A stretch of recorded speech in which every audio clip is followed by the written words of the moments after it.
Bienvenidos nuevamente, amigos Silvers Escuchas, a otra entrega más de Anten Podcasts, un podcast para reconocer a personas que estuvieron y entregaron, como decíamos en aquel entonces, su dinero, su tiempo y su sangre por las estepas de las flores.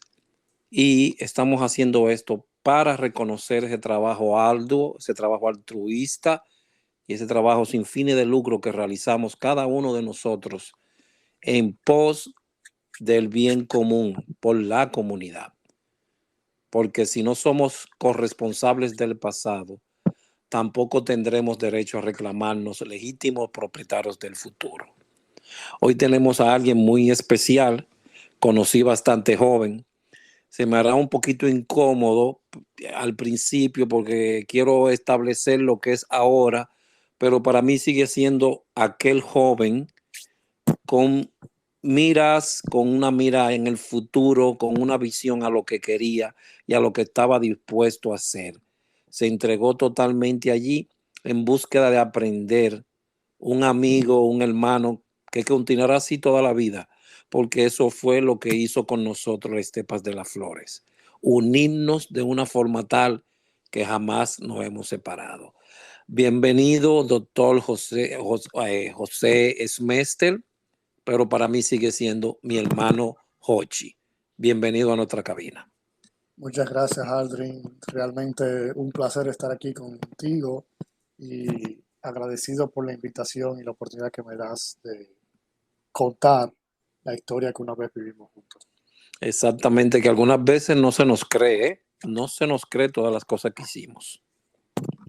Algunas son difíciles de creer basado en los recursos que se tenían en aquella época y resulta un poco inverosímil ver resultados con ese. Exactamente. Estimado amigo Hochi, ¿cuándo empieza tu capítulo de vida, el libro, tu primera página? ¿Cuándo? Bueno, yo llego a Cruz Roja realmente en el 1998 y debo admitir que siguiendo los pasos de mi hermano mayor, Pablo, que en ese momento compañero ya de Julio de Peña, Laura Sosa, Irving Jorge, pues trilló ese camino y yo simplemente cogí un puesto en el asiento de pasajero hasta que llegué al destino. Eh, pero mi historia inicia para principios de 1998 con la finalidad o la visión de pertenecer al mundo de socorro, de ayudar, de practicar o mejor dicho, de poner en práctica lo que uno había aprendido y deseaba aprender, pero por mi edad no se me permitía y entonces me dejaron entrar a la parte de juventud de Cruz Roja. Ok. ¿Dónde nace Hochi Smester? Yo nazco aquí en República Dominicana, en Santo Domingo, en el año 82, 1982. ¿Tú ingresas primeramente a juventud o cómo es, cómo entras? ¿Cómo? Lo mío realmente fue un híbrido. Eh, no sé si tú recuerdas que la mayoría de los que estaban en el Loyola, en el colegio Loyola, pues tenían cierta clase de afición por Cruz Roja. Estaba Sergio Vargas en ese momento que era del Loyola, Iván Gómez, Florencio Salazar, Pablo. Y ese grupito del Loyola que hacía excursiones, pues siempre se interesó por primeros auxilios y a través de los cursos pues uno llegó a lo que era Cruz Roja. Y por ahí que va la. El curso fue como un enganche. Exacto, fue Ok. como una atracción. Yo te doy esta probadita y después tú no puedes salir de aquí. Sí, exactamente. Algo así fue que nos pasó a todos. Sí. Entonces, entras a juventud. Tus primeros pasos allí son en el departamento de juventud con nuestro querido y extinto Astacio Belial. ¿Cómo te fue? ¿Cómo fue ese proceso ahí en ese departamento? Yo directamente no compartí tanto con Beliar, con Papito, sí lo llegué a conocer de vista y eso, pero quienes estaban a cargo básicamente de mi área eran en esa época Robert Almonte y José Ernesto Cruz. Eh, Eran los que estaban más envueltos en ese grupo. Y Ay, siempre, sí, sí, sí, sí, sigue, ok. no, siempre tuve algunos conflictos, no sé si tú recuerdas, porque a ti, ahogando y a Binet era de los que yo le pedía más consejos, porque siempre tuve algunos conflictos porque mi línea siempre fue de socorro y a ellos no les gustaba que yo estuviera dirigiéndome a socorro estando en juventud. Y era como un mundo encontrado. No sé por qué en esa época juventud y socorro eran dos cosas totalmente alejadas una de la otra. Eran departamentos un poquito, ¿cómo diríamos? No era en sí Los objetivos no eran afines. no era una rivalidad, era una rivalidad bastante sana, porque lo que se quería hacer era un buen trabajo. ¿Tú me entiendes? No, lo que pasa es que los objetivos de cada uno no eran similares, eran muy disímiles y no había un punto común. Exactamente. Y como todavía no se tenía establecido realmente qué hacía Juventud, y tú me entiendes, era un poquito Claro, incómodo. Pero ¿cómo te fue allí? ¿Qué aprendiste allí? ¿Cómo te sentiste ahí? ahí empieza realmente mi relación con Cruz Roja y empiezo poco a poco a hacer amistades. Y esas amistades se convirtieron luego en relaciones laborales y profesionales y eso va marcando. Y no sé si recuerdas, yo siempre estuve un poquito inclinado hacia la docencia y esa era la forma de yo escaparme un poco de juventud y caer en el área de socorro a través de la docencia, la instrucción. Yo solicitaba mis permisos y caía en el primer auxilio básico, después volvía en otro permiso y primer auxilio avanzado, hasta que poco a poco ellos se dieron cuenta de que a pesar de mi edad, mi mundo no era juventud y simplemente pues me dejaron ser, que al final eso es lo que como grupo le agradezco. Ahí cada quien podía crecer a su modo, a su manera y en su lugar. Y eso siempre fue permitido y realmente motivado allá. Ok, luego de ahí entonces ya pasas a Socorro. Vemos que esa vena altruista nace en ese proceso de tú conocer lo que son los primeros auxilios. Sí, así fue que me enganché a principios de 1998, un poco mediados. Empezamos con esos cursos. eh, Había primeros auxilios básicos, tomé uno de rescate básico con Binet como instructor, luego primeros auxilios intermedio. Y entonces, en esa etapa de primer auxilio intermedio, no pude continuar inmediatamente porque nos choca de frente el fenómeno del ciclón George ah, en septiembre del 98. Y eso como que trastornó un poco la vida de Cruz Roja por varios meses. ¿Trabajaste en ese fenómeno? Me tocó trabajar de dos maneras.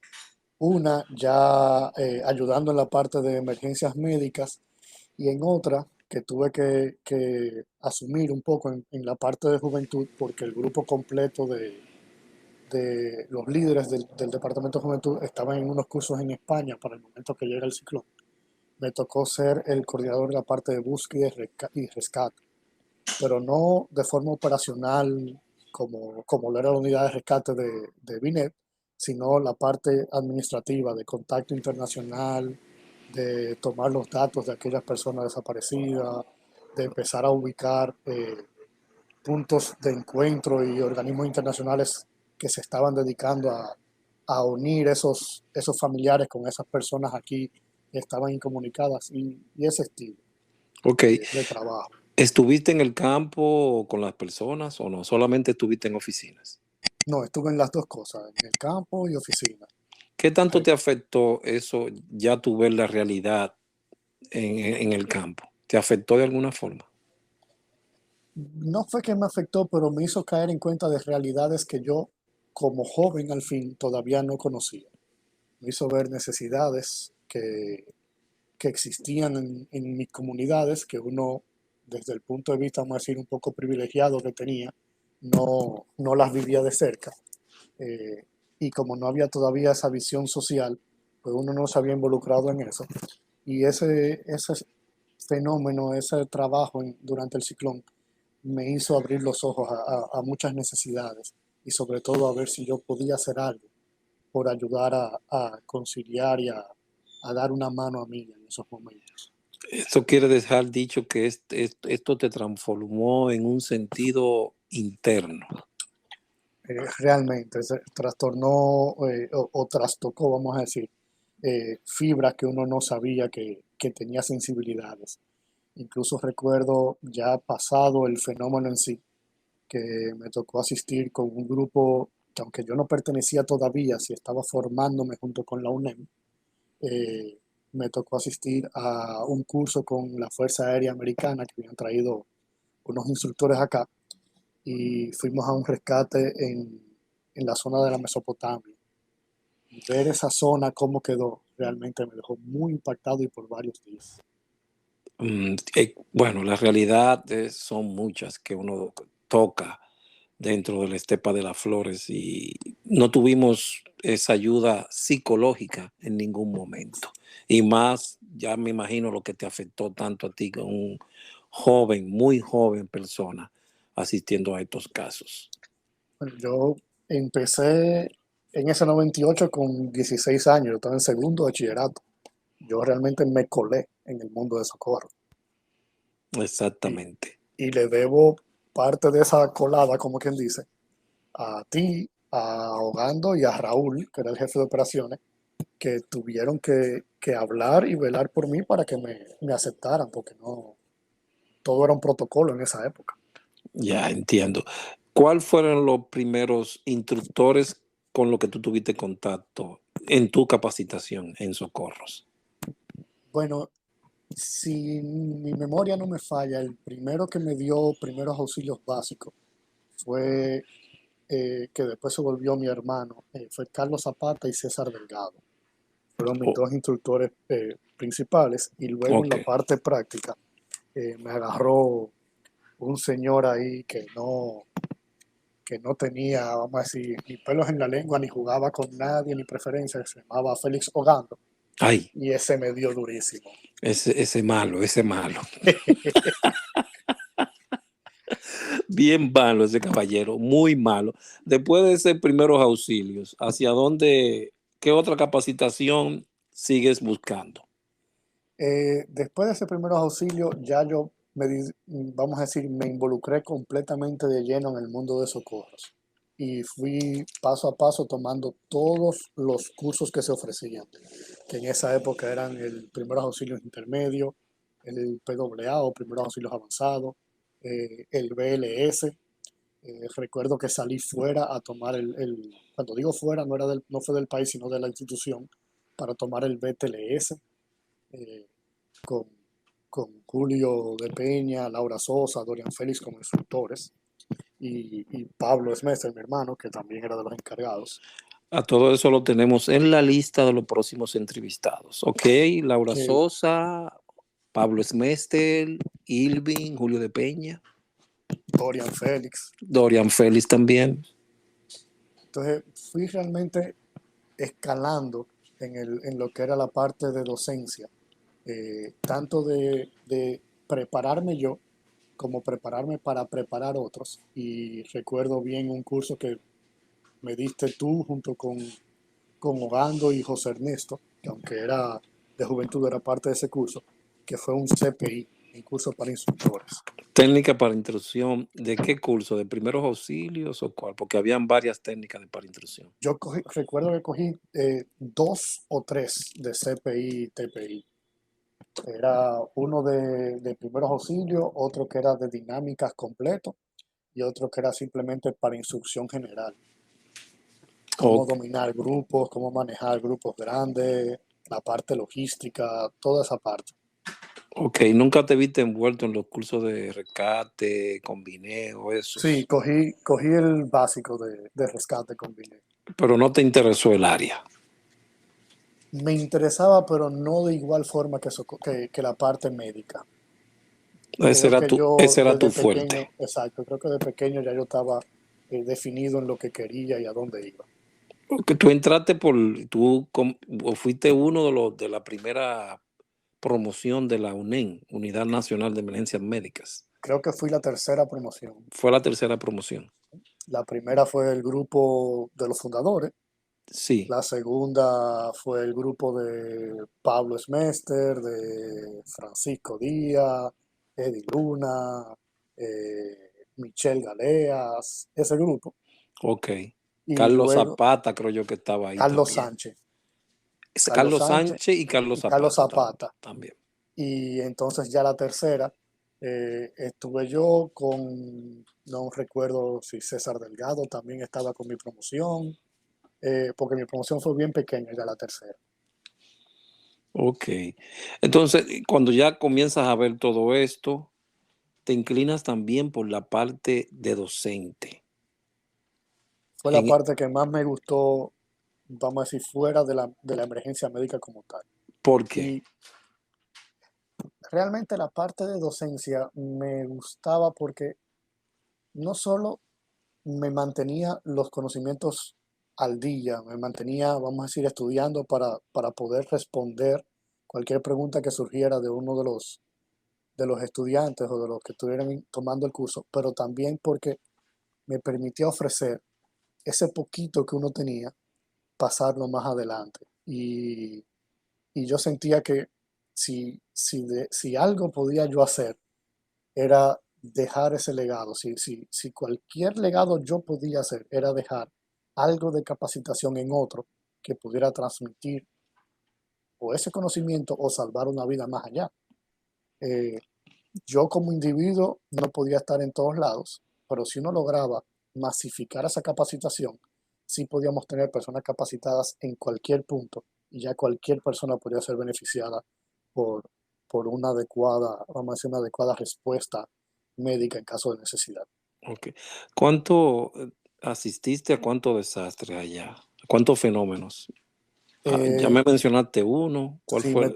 me tocó George, me Ok. tocó también la vez de la inundación en Jimaní, de la comunidad de la 40. ¿Tú estuviste en el terreno o Estuve en el oficina? terreno con Florencio y no sé si recuerdas a Ricky Alfao, O el fenecido Ricky el Alfaro, fenecido Ricky Alfao. Nos, hermano to- de todos.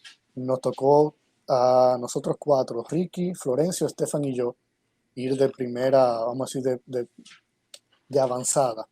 Eh, Florencio Salazar estuvo ahí, cosa muy extraña, no lo sabía realmente. sí, tengo hasta foto que puedo enviarte de ese Perfecto. momento, Por que eso solamente se veía la zona entera en caliche.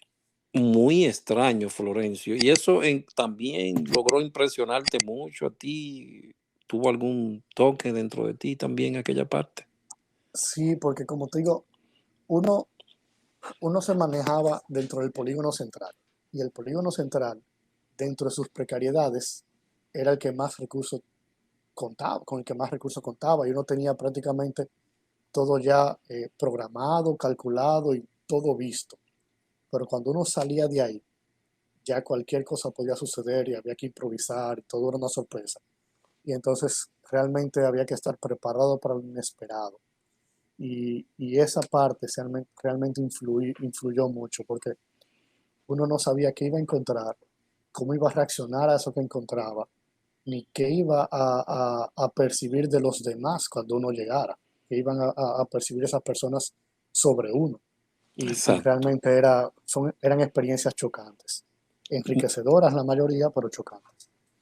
Bueno, tiene su parte de enriquecerte, tiene una partecita, que eso fue lo que también nos ató allí, a ese lugar. ¿Cuál otra más tú tuviste la experiencia? ¿Con cuál otra más? Me tocaron prácticamente todos los conciertos y festivales. Yo estaba en el equipo de tarima en casi en todos. Sí, pero que esos festivales, ya tú sabes, eran más gozosos que otra cosa. Uno Sí, se... no, que ahí era que estaba vamos a decir, la diferencia de la zona. Dependiendo de dónde te tocara, tú ibas a gozar o a trabajar. Y Calpa era un caso, ¿eh? La calpa médica era todo un caso. pero en tarima, que fue donde Ogando me puso la primera vez y de ahí más nunca salí. ¿Y eh, por ta- qué? Jugando, caramba. como dicen, el comandante siempre sabe.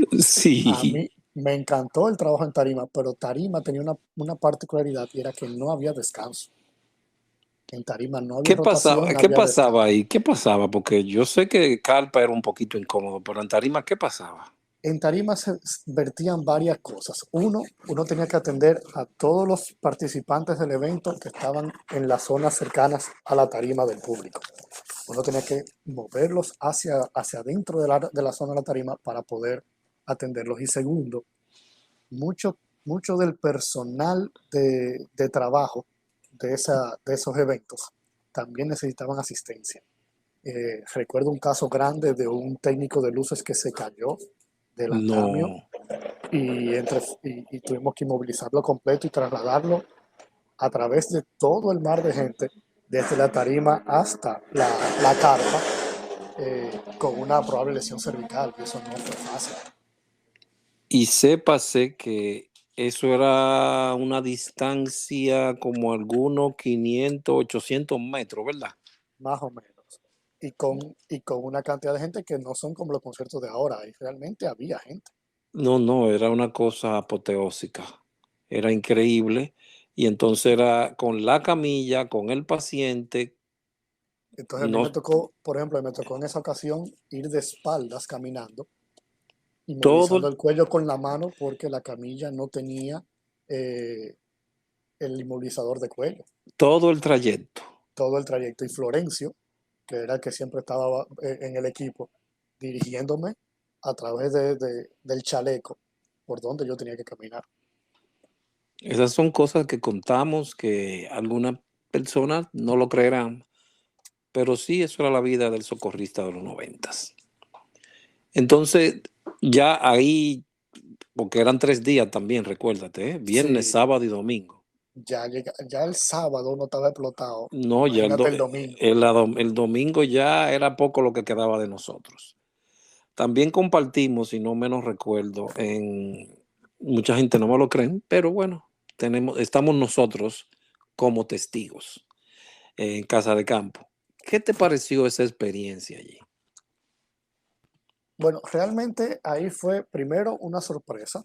Segundo, yo iba como instructor, pero terminé aprendiendo más de lo que enseñé, porque no es todos los días que un muchacho, porque todavía en ese momento yo era muy, muy joven, se va con dos de los principales instructores de la Cruz Roja a impartir un curso especial, porque no era un curso de los ya conocidos, era como vamos a decir, una mezcla de varios cursos que se hicieron eh, para ese complejo turístico.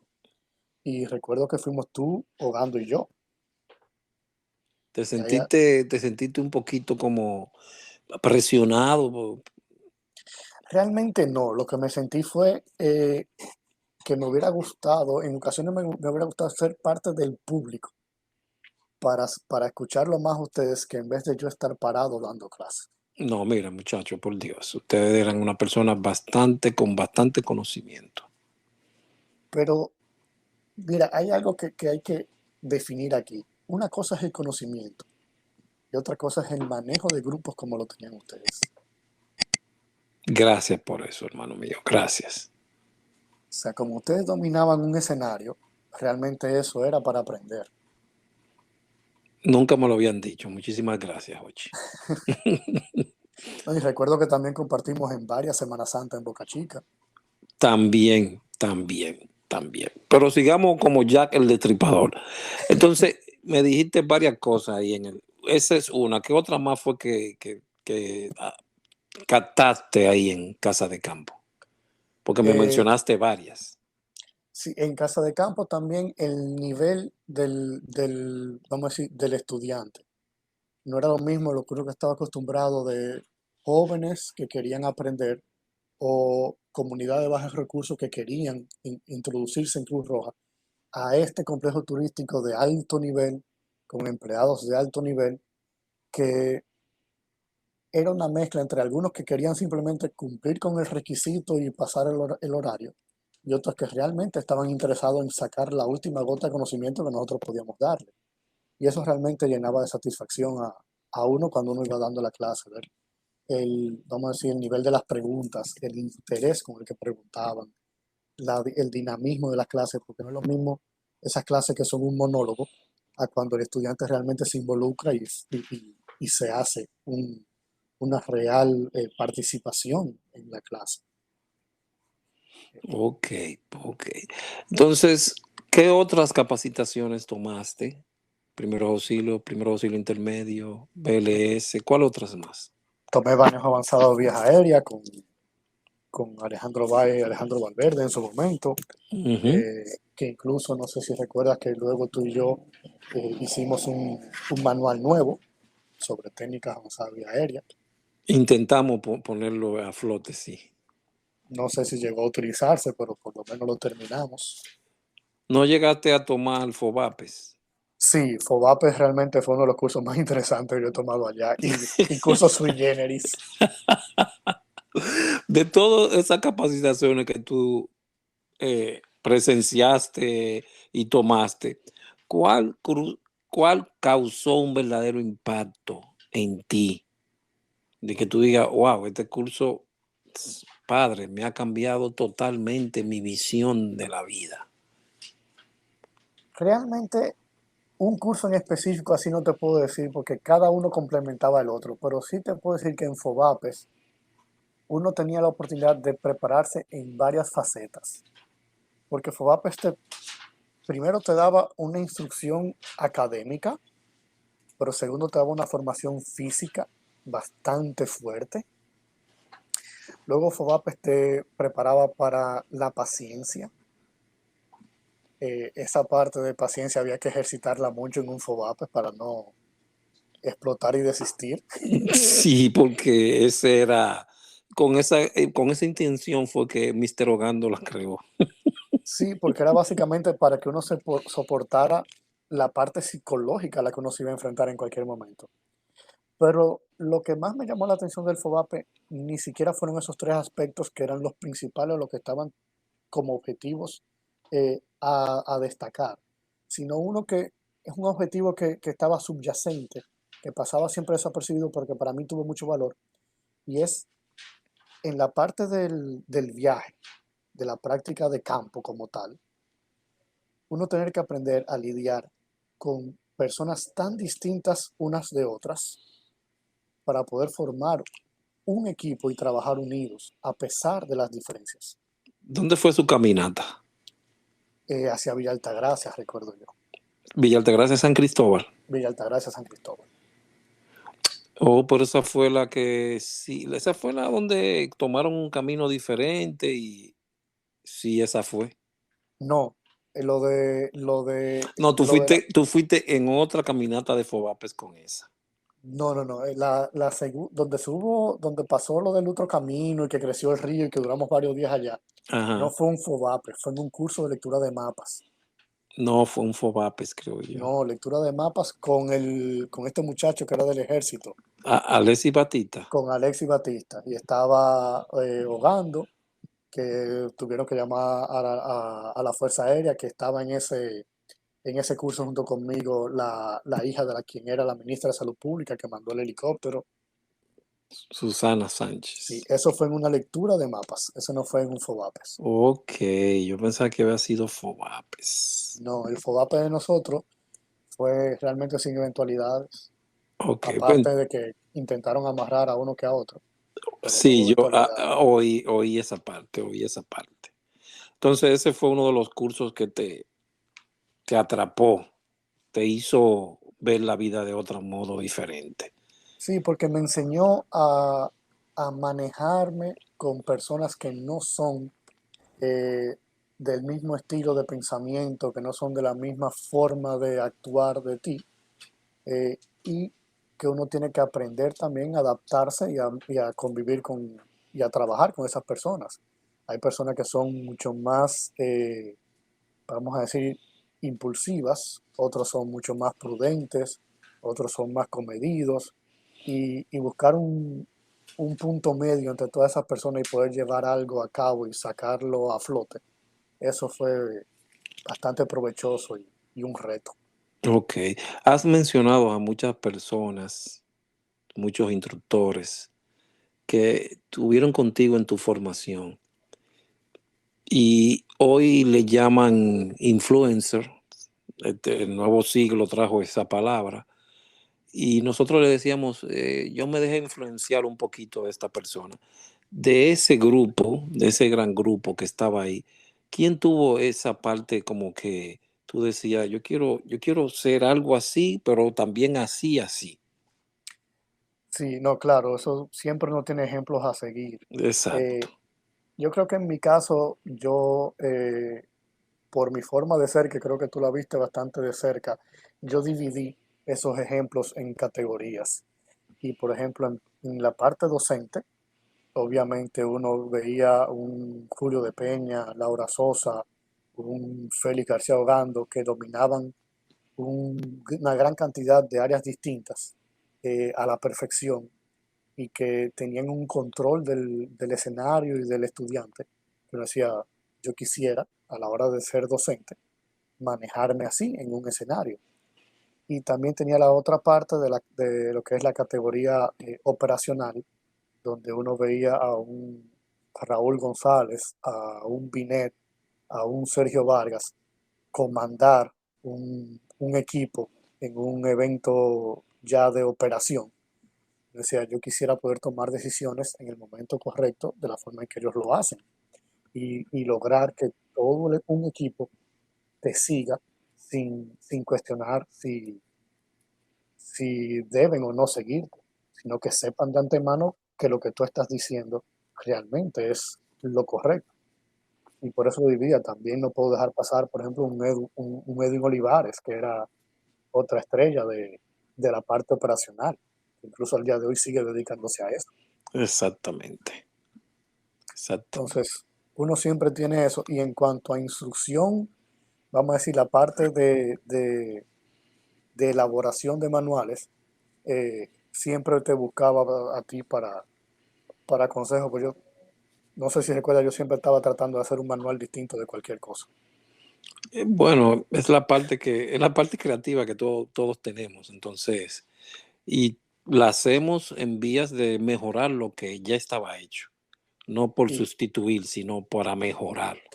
y recuerdo también que no tanto en mi época, pero sí cuando me iba formando, había categorías dentro de los mismos instructores.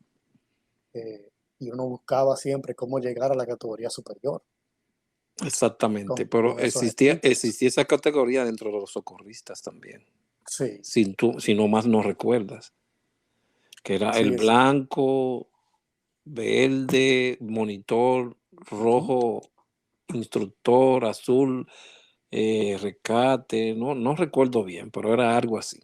Sí, yo recuerdo que era la parte donde yo quería llegar, que era el cintillo rojo, eh, que era instructor con elaboración de manual, que era, Ok. que era como quien dice la parte más alta a la que se podía aspirar en instrucción, que ¿Te era ha, el instructor de instructores. te ha servido de algo todos esos conocimientos ahora mismo en tu etapa real ahora como el doctor Smester? Realmente, porque primero en Cruz Roja uno empezó a aprender a trabajar bajo presión, a mantener el control en situaciones donde otros lo pierden. Y como cirujano, pues realmente si tú pierdes el control, toda la situación se va al caño y el mismo paciente es quien lo sufre. Y además en la parte de docencia, yo soy docente universitario, pues todavía utilizo técnicas que aprendí en aquella época. Eh, y eso me ha marcado como profesional desde el inicio. Uno simplemente quizás ha refinado ciertas técnicas, pero la base uno la tiene de allí. La base fundamental fue allí en las estepas de las flores, como le digo yo. Así mismo. Y en esos ocasiones donde uno se iba, bueno, estamos dando el salto, pero es casi lo mismo. En los momentos de los servicios en Semana Santa, ¿tuviste alguna experiencia allí en esos lugares? Porque se pasa uno, antes se pasaba uno desde el jueves, ¿verdad? Jueves, viernes, sábado, Sí, domingo. sí. Primero, eh, el socorrista que iba a un servicio de Semana Santa, había que sacarle su comida aparte por tres aspectos. Uno, no era fácil tú decidir dejar de lado tu momento de diversión, tus días libres, ya sea de universidad o trabajo, para dedicárselo a trabajar por la comunidad. Eso era algo realmente que valía eh, un extra. Segundo, alejarte de tu familia en ese momento que a veces no era bien visto hasta por los padres de uno o las parejas, para uno ir a dedicarse a otro, a servir a otro. Y tercero, el poder palpar los ambientes que se vivían en los distintos puntos donde uno se distribuía, aunque a mí realmente me tocó las dos veces en Boca Chica. Eh, Lugar incómodo. un lugar incómodo, pero a la vez era de mayor organización. Entonces, Ujú, ujú, es uno muy cierto. podía, uno podía trabajar dentro de lo incómodo, uno trabajaba cómodo porque se organizaba rápidamente. Y me permitió, por ejemplo, conocer equipos que dentro de la sede yo no tenía contacto, como eran los salvavidas. Ese grupo yo no, uno dentro de la sede no se relacionaba tanto con ellos. Exactamente, muy Y ver, cierto. y ver el entrenamiento que ellos tenían, eh, uno decía a mí, yo pensaba que mi entrenamiento era fuerte, pero esta gente me supera. Y se pasaban el año entero dentro de la piscina y después iban hacia allá. Era un poquito, no un poquito, bastante incómodo. Psicológicamente y físicamente el entrenamiento de ellos era mucho más exigido. Exigía mucho más porque también mantenerse en esa silla con ese sol de No, verano es un poquito cuesta arriba. no, y Lo entiendo. recuerdo que la primera vez que fui a un servicio de Semana Santa, fue una sorpresa para mí ese toque de pito a las 5:30, casi 6 de la mañana, para irnos a correr y a nadar. My goodness.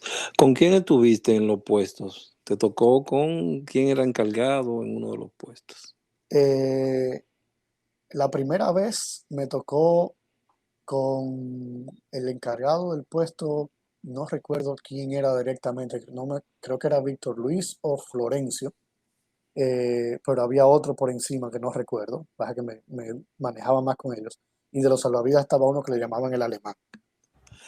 El alemán, Ujú. ese místico nombre dentro de los instructores de natación, de salvamento acuático. Sí, entonces con ese grupo fue que me manejé, estaba José Ignacio Domínguez entre los participantes. El ronquito. Sí, Todos, estaba, todos teníamos un alias.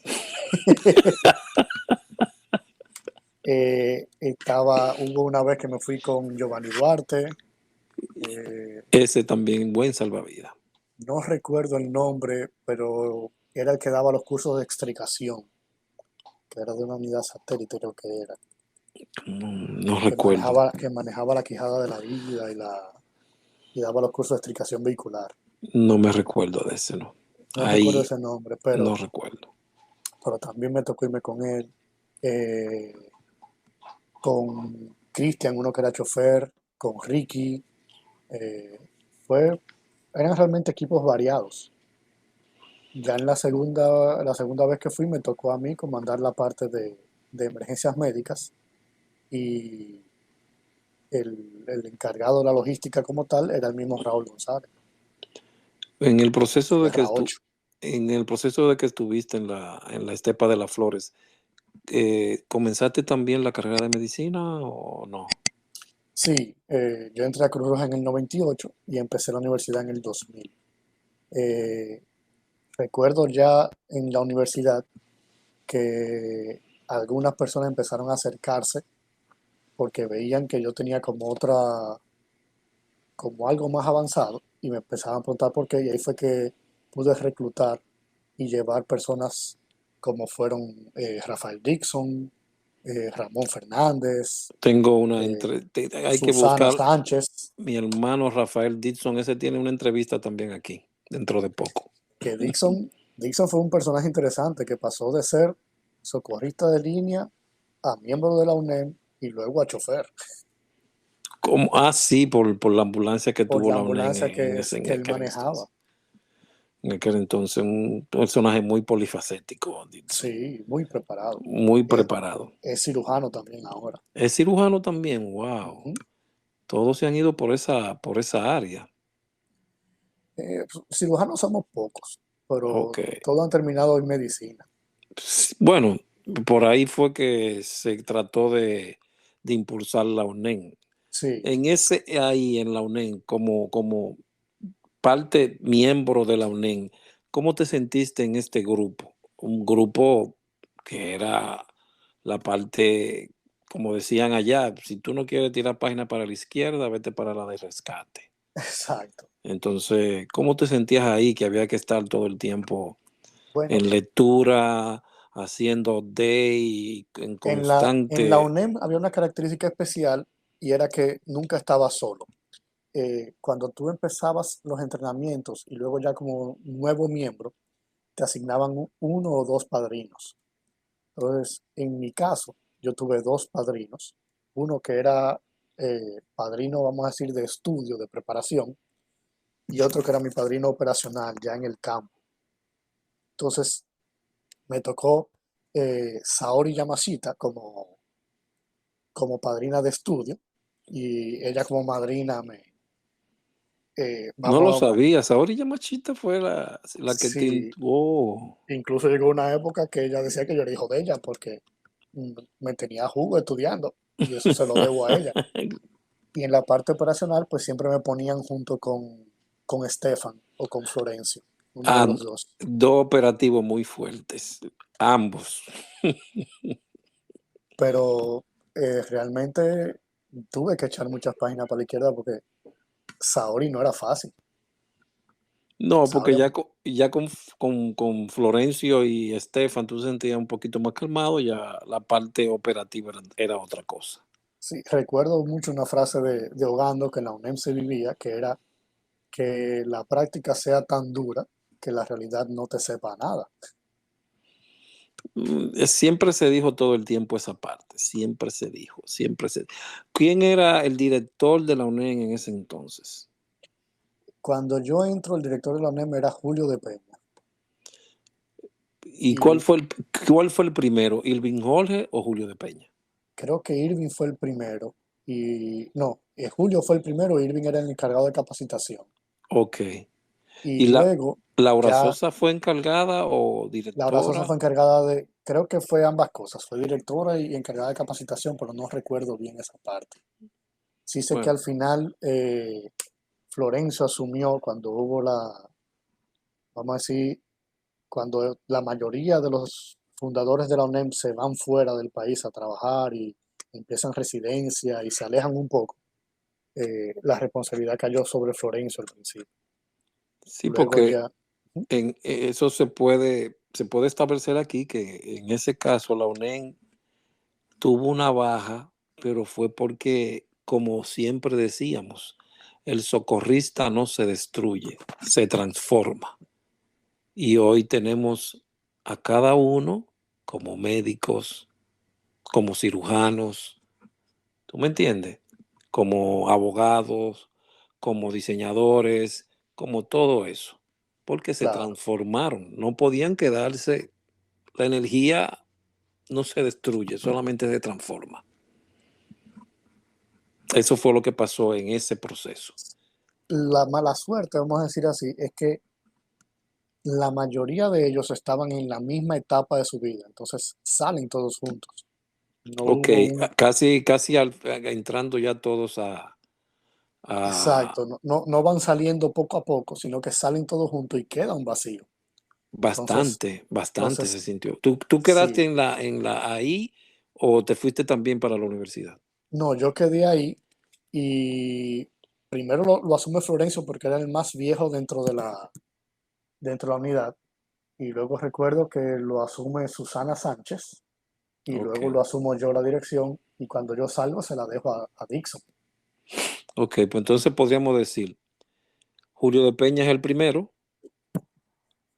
¿no verdad? Ujú. Irving Jorge segundo director, Laura Sosa tercera, o tercero. Ayúdame ahí.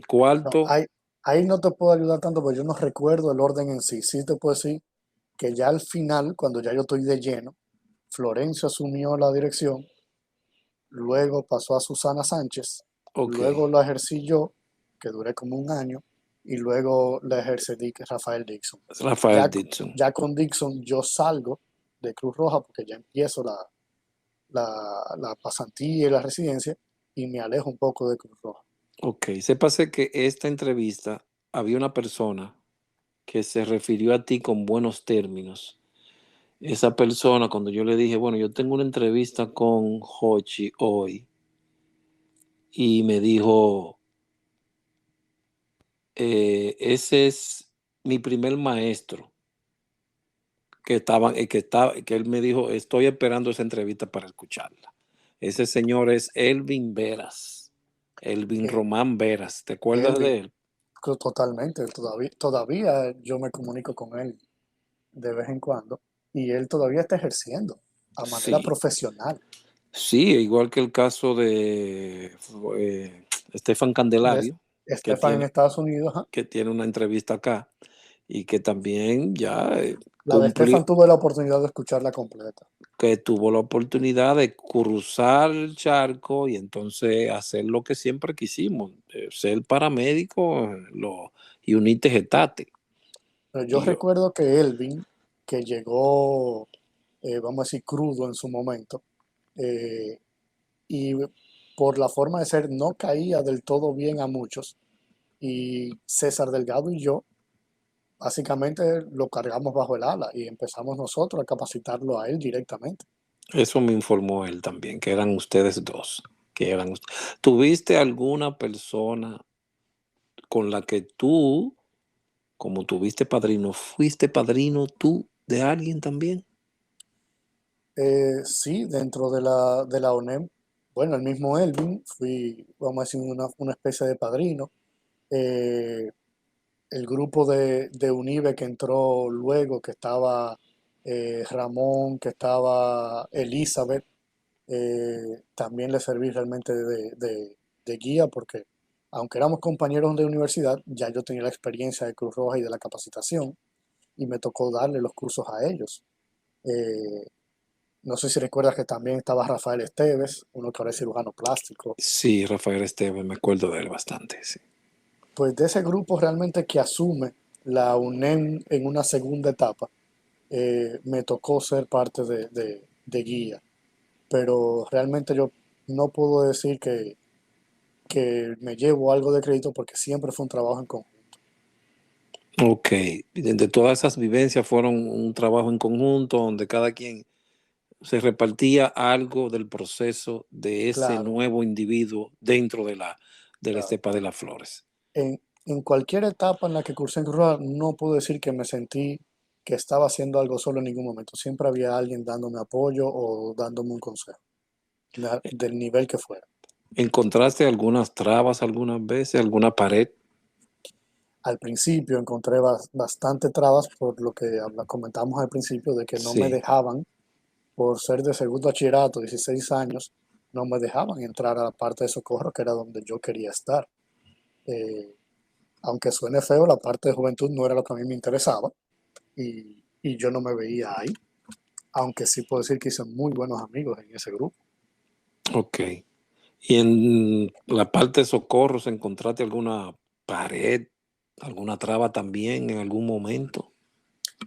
Eh, pero no que no se pudieran derrumbar o que alguien me ayudara a derrumbarla. Sí recuerdo al principio eh, que yo quería y exigía, porque me sentía capacitado, yo quería ser instructor y por la edad me rechazaban, me frenaban. ¿Quién era el director de socorro de la escuela en ese entonces? Era un señor que se llamaba Aldrin Santiago. Sí, ese malo también, muy malo también, era muy malo, bellaco, muy No, pero bellaco también. vamos a decir, en mi época buena en Cruz Roja, Raúl estaba como director de socorro, Binet como jefe de operaciones y tú como encargado de capacitación y Ogando prácticamente como comandante de casi todo, de todos los servicios. Ok, sí, no, porque era Sergio Vargas el director de Socorros, el Sergio fenecido Sir Vargas, Vargas. Sergio Vargas salió como director y luego volvió y entró. Ahí me tocó Raúl como jefe de operaciones y después como director de socorro. Ahí, porque recuerda que Sergio por un tiempo se fue al COE.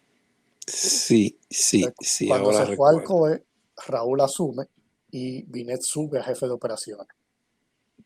Ok, te sentiste a gusto con ese grupo de malhechores, porque vaya que eran unas personas incómodas, ¿no? No se puede negar, eran un Pero, poquito incómodas. pero realmente te daban la oportunidad una vez tú demostrabas la capacidad.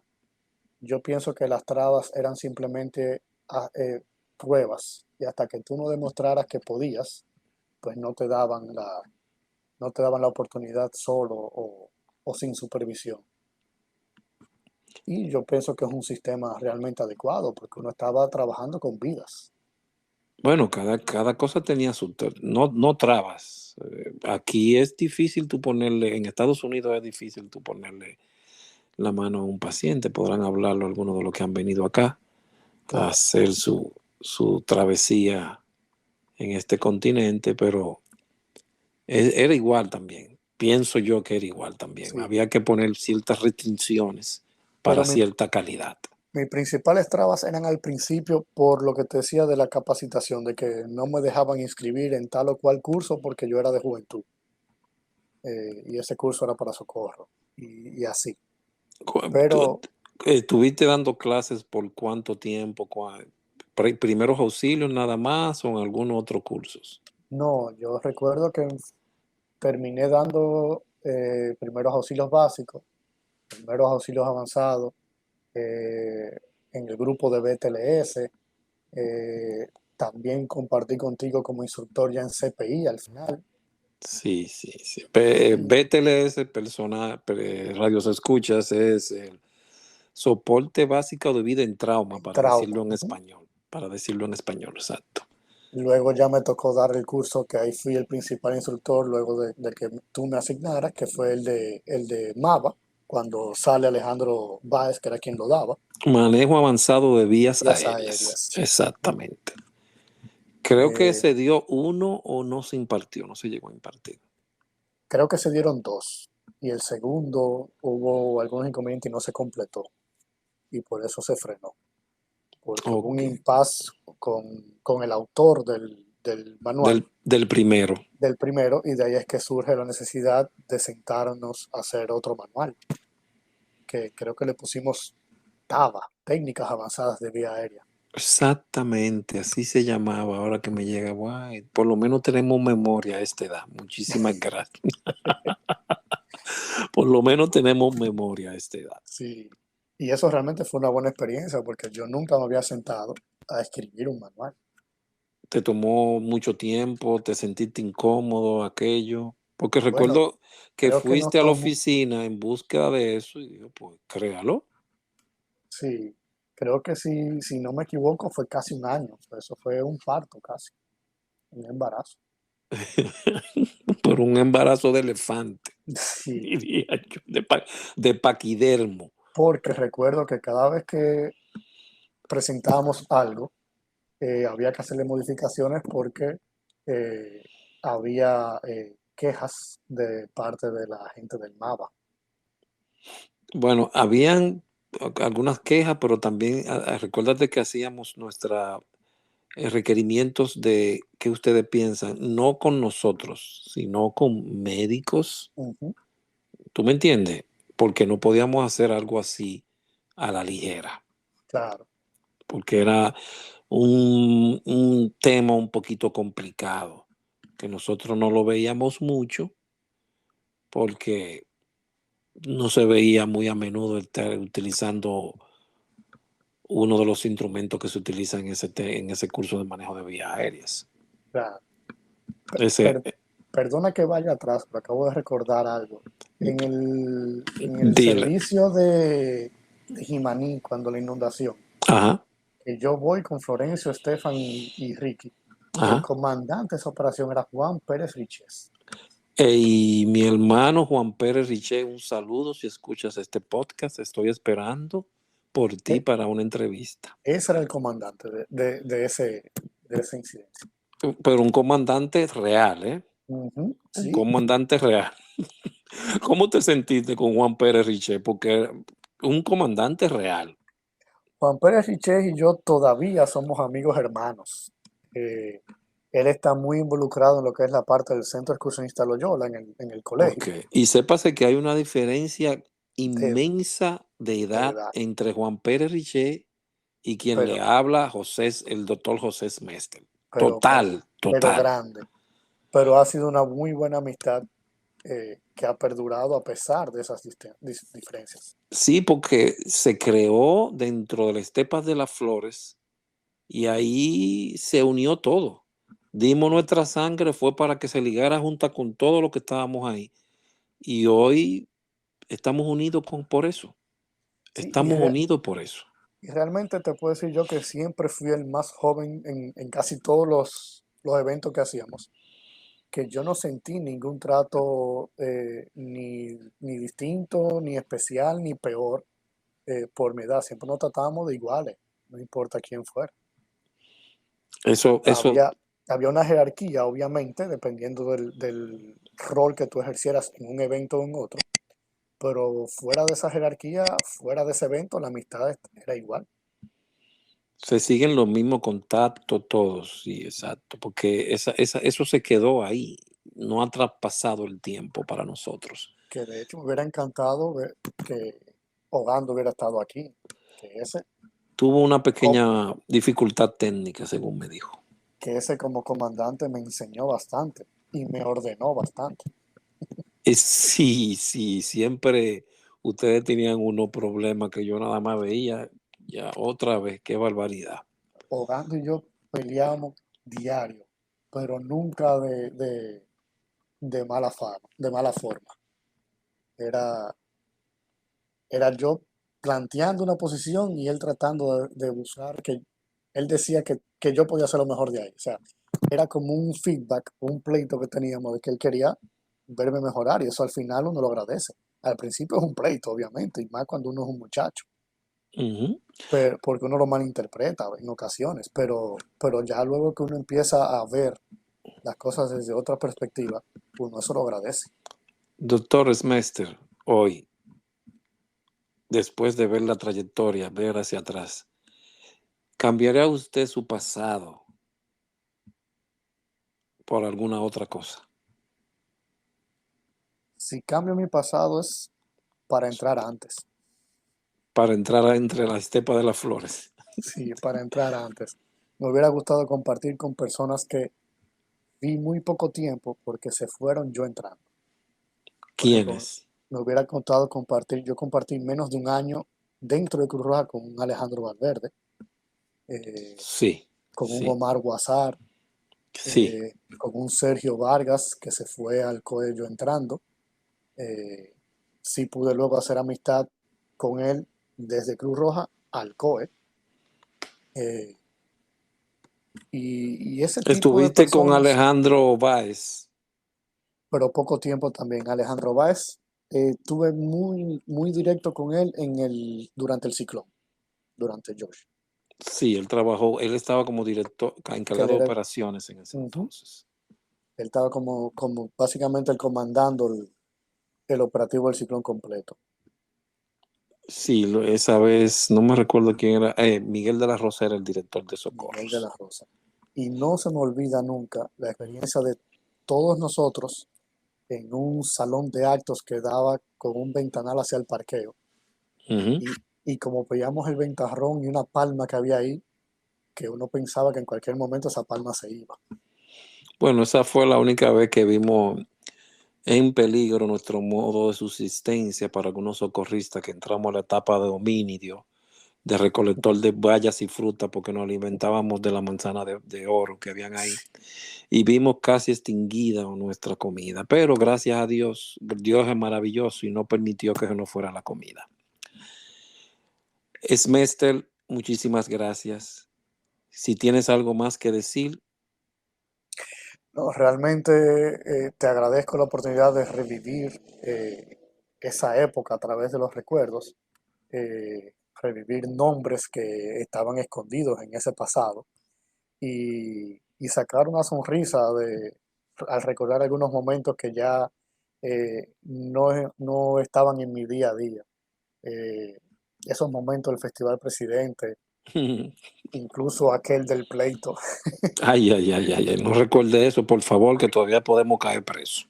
esa, esas experiencias en ambos viajes del FOBAPES y de la lectura de mapas, realmente fueron cosas que llenaron una época y que ahora, con esta vida sedentaria que uno lleva de médico, uno se las dice a la gente y dicen que no te creen que tú viviste eso, Todo esa etapa, todo ese proceso. Sí, me pasa, nos pasa a muchos. No nos creen para nada todo esto. ¿no? Y que la Cruz Roja ha dado un cambio total, donde ya esas cosas que antes eran el día a día, ya resultan totalmente extrañas para los Cruz Rojistas modernos. Se han estipado un poquito, sí, se han estilpado. Pero bien, quiero agradecerte y ten en cuenta que esto es mi reconocimiento hacia ti y lo que hiciste allí. Porque si nadie nos reconoce, pues entonces hagámoslo nosotros y reconozcamos el trabajo, la valía, el tesón con que hiciste cada cosa allí. Las veces que estuviste de rodillas, como decíamos en los cursos de primeros auxilios, de rodillas ayudando a alguien, es cuando más cercano estás a Dios. Muchísimas gracias por esos años allí. Hoy te lo agradecemos y este es el podcast para eso, para Muchísimas agradecer gracias a a, ti. para agradecer a todas esas personas. Y tú fuiste parte de esa historia. Mil gracias por haber participado en este podcast y a los que nos faltan, esperamos por ustedes. Esto es su reconocimiento, señores. Seamos parte de esto. Mil gracias, doctor Smester. Es un poquito incómodo para mí. Hochi, mil gracias, Hochi. No, gracias a ti por la Para mí oportunidad. sigue siendo eso, el muchacho joven que estaba ahí y que yo siempre traté de cuidar. Muchísimas gracias. Viniendo de ti esas palabras, gracias a ti. Muchas gracias, Hochi. Señores, estaremos en otra entrega y gracias por su escucha. Pasen buenas.